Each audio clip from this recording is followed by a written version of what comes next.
Tu n'es pas difficile à aimer. Il y a des femmes qui pensent qu'elles sont trop compliquées, qu'elles sont trop sensibles, qu'elles en font trop, qu'elles sont difficiles à aimer. Mais souvent, ce n'est pas qu'elles sont difficiles, c'est juste qu'elles ont été blessées.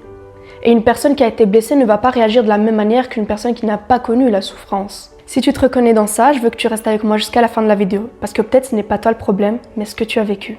Les blessures ne disparaissent pas juste parce qu'on grandit.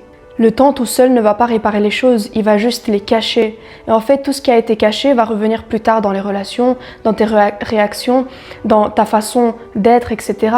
Ça va ressortir dans nos peurs. Une femme qui a été rejetée pendant son enfance deviendra une adulte qui aura peur de l'abandon. Une femme qui a été trahie deviendra une adulte qui aura peur de faire confiance. Une femme qui a été souvent critiquée deviendra une femme qui doutera constamment d'elle-même. Et le problème, ce n'est pas qu'elle est de trop, c'est juste qu'elle a appris à se protéger comme ça. Son cerveau a appris à se protéger. Ton comportement est souvent une protection et non pas ton vrai caractère. Parfois, tu peux te dire « je suis trop jalouse, je suis trop dans le contrôle, je suis trop froide ». Mais si on regarde plus profondément, la jalousie peut venir de la peur de perdre quelqu'un qu'on aime. Le froid vient de la peur d'être blessé et le contrôle d'un passé où tu n'avais aucun contrôle. Donc ce que tu appelles tes défauts sont parfois de la survie émotionnelle.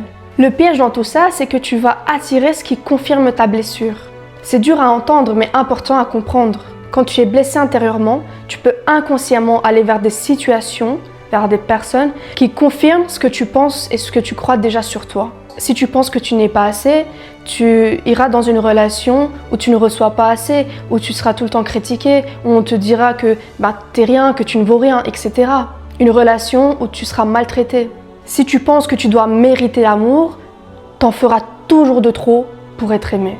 Et lorsque tu as peur de l'abandon, tu resteras accroché à des personnes, même quand ça te détruit, même si ce sont des personnes toxiques. Et ça crée un cycle qui se répète. Mais j'ai une bonne nouvelle, ce cycle peut être brisé.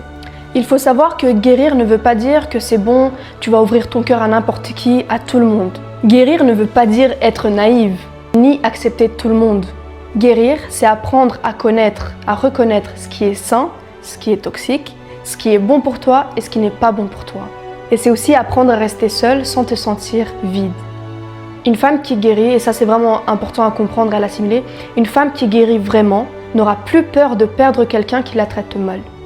Tu connais ta valeur, tu as appris à guérir de tes blessures, donc tu ne vas plus accepter tout et n'importe quoi. Et enfin, reconstruire ton identité. Reconstruis ton identité. Le vrai travail commence ici. Tu dois te demander qui suis-je sans mes blessures. Ça ne veut pas dire que tes blessures vont disparaître d'un coup et que c'est bon, il n'y aura plus rien. Non, c'est juste que tu auras un autre rapport à tes blessures.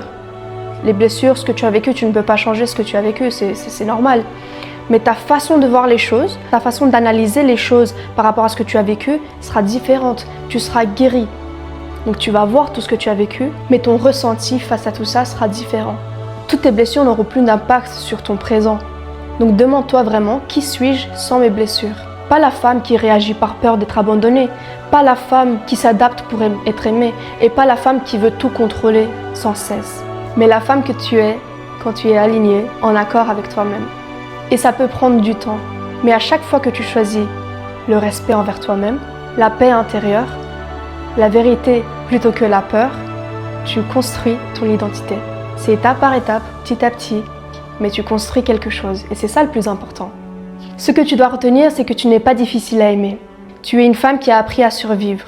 Et maintenant, tu peux apprendre à vivre différemment.